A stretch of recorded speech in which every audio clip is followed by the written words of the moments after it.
8-4 is going to be adding like one more step of complexity to it. So factoring. Now instead of just having an x squared, they're going to have like a 2x squared or a 4x squared or a 7x squared or something. So it's an ax squared plus bx plus c.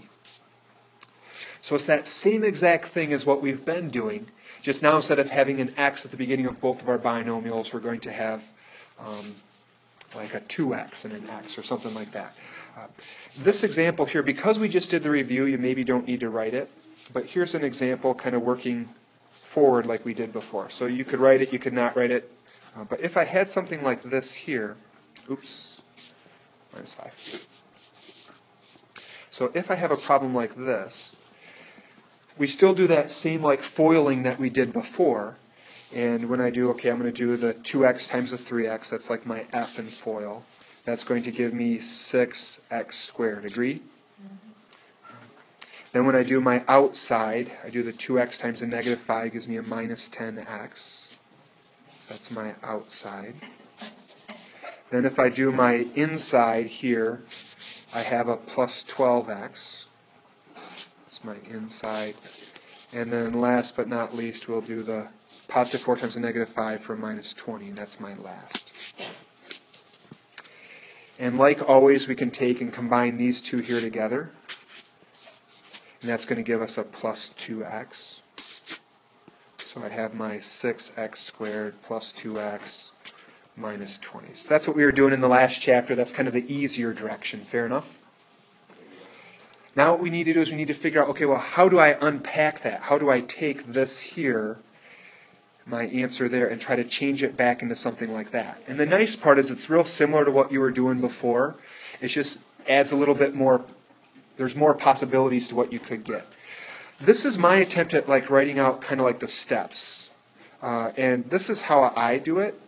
I'm going to try to write that a little neater. So this is kind of the order that I do it in. You're welcome to kind of peck at it in a different order. But first, I like figuring out the signs. Do we have positives? Do we have negatives? Do we have one of each? And then after that, I find the factors for A. So factor combinations for A. And A is always the x squared coefficient. In other words, the 6 here, that number in front of x squared, that could be 1 and 6, or it could be 2 and 3. So you're kind of figuring out what's going to be at the beginning of my two binomials. Could it be a x and a 6x? Could it be a 2x and a 3x? So kind of thinking through that. Then from there, I do the factor combinations for C. So factor combinations. And that's what we were doing in the earlier one. We always had that C at the end. Kind of like, so A is, this here is in that form of ax squared. So it's, in other words, for the number in front of the x squared, figure out those combinations first. Then you look at what's the combinations that could give you that number at the end when you're doing last and foiling. And then the very last thing is you figure out where to put them. So I'm going to say placements for each factor. So placements for each factor. I think some of you really kind of started enjoying the section 3. Once you get the pattern, so it's not like frustrating and you feel like banging your head against the wall, it's kind of fun to just kind of whip through them. This, I think, is kind of the same way. It can be frustrating at the beginning, but once you start to figure out what's going on, it's really kind of cool. All right, so I'm going to start with this. I'm going to kind of work right to left, just because I think people are more used to seeing it that way. So I'm going to say all these are just going to be like factors. So if you wanted to, you could say factor all of these. And so I'm going to say my first one is a 3x squared plus 13x plus 4. So 3x squared plus 13x plus 4. And being a trinomial there, we know it's going to be like a binomial times a binomial to give me that trinomial. And this one's nicer because what are the only... I probably should do it in order. Okay, the signs. I said the first thing to figure out is like what are the signs going to be? So if I have a plus here and I have a plus there. What do the signs have to be? They both have to be plus. You agree that's the only possible thing that would give me a +4 and the plus in the middle? Okay, so we're agreed on that. Then I'd look at factors for 3. What makes this one a little easy is, what's the only factors for 3? 1 and 3. So you know you're going to have an x and a 3x. And it doesn't matter which one you put first. I'm just going to do my x first and 3x in my second binomial. Still with me? Now from there, our next thing was to figure out, well, what combinations do we have for the 4 down here at the end? 1 and 4, 2 and 2. All right. And some of it is kind of guessing and checking. So what one do you want to use first? Anybody? We'll do 2 and 2. Because then order doesn't matter. Now, first is going to work, because we get our 3x squared. Last is going to work. Positive 2 times positive 2 is positive 4. So we're really just checking this middle one over and over. Does our outside inside work? Our outside is plus 2x. Our inside is plus, for a total of 8x's. That doesn't work, right? So we know it has to be the 1 and 4. Now the question is, where do I put the 1? Where do I put the 4? If I put the 1 here and the 4 here, outside gives me 4x. Inside gives me... Okay. Outside is 4x, agreed? Inside is 3x for a total of 7x. So we're still not good yet. But what we could do, though, is now we just know that we need to flip it. So if I take and put my 4 here and my 1 there, do you see already how that's going to give me a bigger number of x's? Because when I do my inside, I have 4 times 3. That alone is 12 x's right there. Then I have 1x here. Write them in the right order, so outside, inside gives me my 13x. I intentionally did that the long way. What you can do is you'll start to see patterns with this, just like you did the time before, that when you notice this 13x right here, it's like, okay, that's a really big term in the middle. So then that's going to start tipping you off that, okay, you need to pair your larger factor with the larger coefficient on x. So you'll start to notice more patterns as you do it, which then makes the problems easier and more fun. Okay, next one. If I were to do a 4x squared minus 2x minus 6. I'm going to try to talk less. Signs. What do we know about the signs? Has to be... Yeah, positive and negative. Because the only way we can get a negative there is to have a positive and a negative. Okay, so we have our signs down. Now the coefficient on x squared, so the 4. Our combinations would be 1 and 4 or 2 and 2. I honestly don't know which one I did. Which one do you guys want to pick? 2 and 2? Okay, so we'll do a 2x and a 2x. So it doesn't matter what you put. If you pick wrong, then nothing will work, so you'll have to go back and try the 1 and 4. So, unfortunately, that usually matters. Okay, then now if I have my 6, combinations to get me 6 would be, for that there, 1 and 6 or 2 and 3. All right. I don't know if anybody sees it in their head. Which one you want to try? 2 and 3. 2 and 3. So 2 and 3. Now, if we have more negatives than positives, where should we put the 3? First binomial or second binomial? Second, because I'm going to have this minus 3 and a plus 2, so that'll give me a little bit more on the negatives. So now we just need to check it and see, did we do it right? So first is going to work, last is going to work, but outside gives me a minus 6x. Inside gives me a plus 4x. We have our minus 2x. We got it. And then why is this thing is probably to go back and check, well, does it all work? 2x times 2x. Yep, that gives me the 4x squared. And then positive 2 times negative 3 gives me the negative 6. So probably smart to do that. But, so we guessed it right on the first try that time. If this hadn't worked, then what we could have done is we could have tried switching the 2 and the 3 around. So we could have put my 3 here and then my 2 there. Then if that hadn't worked, then we would have known that like these are wrong and had to change those to like a 1 and a 4. And so it can take a lot of like hunting and pecking. But your best bet is to not just like guess and check. your best bet is to try to think it through and kind of reason it through a little bit. All right. I have two more, and then I figured I'd turn you loose, unless you're begging to be let loose before that. 4x squared plus 23x minus 6. This here, you'll notice, I'll flip back to it. This here is almost exactly the same as the one before. What's the difference?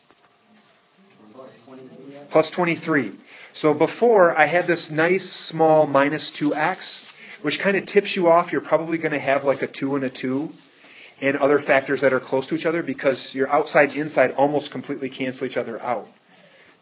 Now I have this really big b term, this really big number of x to the first powers, which then should give you a little bit of a hint at what you're going to be looking at for your other factors. Okay, signs have to be positive and negative. We have way more positives, right? So we want to have the big numbers kind of paired up where you're going to get that plus in there. Okay, my factors for 4, what do you guess it's going to be? 1 and 4 or 2 and 2? 1 and 4. We want to have more positives, so where do we want to put the 4? Okay, so we can try that. We can say, so this is my 4x. Actually, I don't have the answer in my head. I haven't tried thinking that hard. That's me pretending I can just tell you the answer right away. But, okay, so we're going to try that, right? And that makes the first work out okay. For the 6, we said we had 1 and 6, or we had 2 and 3. Should we try the 1 and 6? Where do I put my 6 to get the biggest number of plus 23x's? Do you agree that right there is going to be my biggest number? So now if I do this, I have minus 4x, and I have plus 6x, for a total of plus 2x. Ugh. Yuck, right?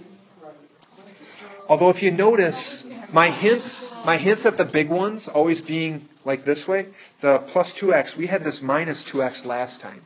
So it doesn't guarantee you that it has to be 2x and 2x when you get this minus 2 there.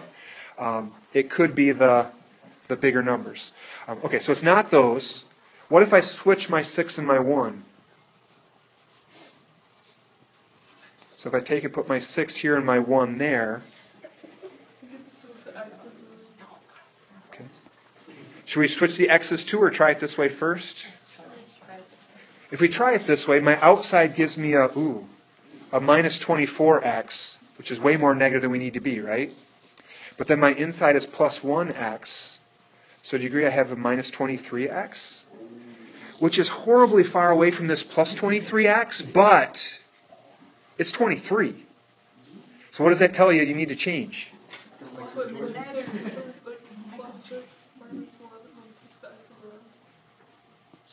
If you just change the signs, actually.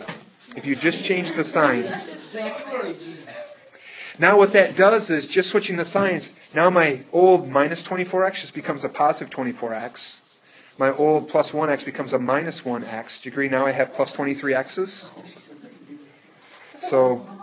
So right now we have the outside and inside working okay, and then you could, if you wanted to, double check the others. 4x times x gives me my 4x squared.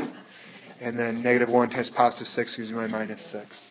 So our final answer then is going to end up being our two binomials right there. So final answer, 4x minus 1, then the x plus 6. You're seeing it? All right, here's the very last one. Very last one. Oh, stick with me.